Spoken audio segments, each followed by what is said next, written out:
ကိုလောက်တာကြာလို့သူပဲလုံနေ ကို စိတ်မချဘူး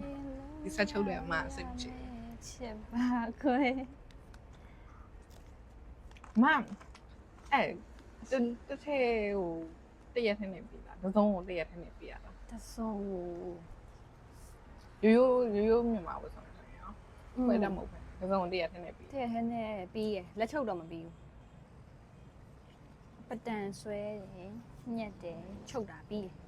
ညီမတော့အင်ကြီးတက်ထဲအောင်မပြီးနိုင်ဘူးအင်ကြီးတက်ထဲအောင်2ရက်လောက်ချုံအောင် တယ်ငါဘယ်နဲ့ညာနဲ့ညှိနေအောင် ဟုတ်လားပလန်ဆွဲရရှင်ကြီးရတော့အခုပုံစံကိုသာကြည့်လိုက်တော့ပလန်ဆွဲရင်ဈေးကစားလိုက်ညီတာ ဘာလို့လဲ ညီမတို့ကလေတင်းတန်းပလန်ဆိုခွန်ရင်ထားတယ်လေ ခွန်ချပြီးတော့3.5ဟိုခွန်မနော် 3.5 အဲ့ဒါဒီအကုန်လုံးညီမဒီတစ်ခုလေးနဲ့မသွားဘူးဒီနားလေးမှာတမတ်မှတ်တယ်အလဲကနေတမတ်လာမှတ်တယ်ဒီဘက်ဘေးသွားကနေတမတ်လာမှတ်တယ် နံပါတ်ဆိုပြီးပြီလေ အဲ့နဲ့အဲ့ကြောင့်လောက်စားမင်းအောင် အဲ့ဒါပြောတာနင်းဆိုင်ဝင်လို့လုံးမှာလေလို့ အဲ့ကြောင့်ညီမကတော့စက်ချုပ်တာလက်လျှော့လိုက်ပြီ ပြောလိုက် လက်လျှော့လိုက်ပြီ တိကျရေးလုံး မနေနိုင်တာလေ အေးလေအဲ့ဘယ်လိုလုံးမှာတစ်ထည့်လေးလေပြီးတော့တစ်ထည့်ချုပ်ခါရရမယ်ဟင်ဆိုင်အောင်မှာအထည့်200ထုတ်မှာမို့ဆိုရင်တော့ဟုတ်တာပေါ့ อืม တစ်စိမ့်မှမရွေ့ပဲနဲ့ကတင်ရလဲတစ်ခုမှမရွေ့ပဲနဲ့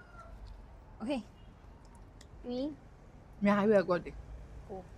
နော် ဒါဒီလိုမလားလို့ဆက်ချင်လို့ဆက်ပြီးတော့4000ကွဲဖြစ်တဲ့သူကယူ ကိုကလောက်လိုက်မှာအောက်လေးကိုထည့်လိုက်အောက်တော့ကွက်အရင်အမပြောလို့ အေးဟိုကနဲ့ ခေါက်လိုက်အပြာအရင်လည်းများတယ်လေများတော့ကြည့်ရလူလည်းမျက်စိချုပ်တယ်လောရလူလည်းမျက်စိချုပ်တယ် โอเค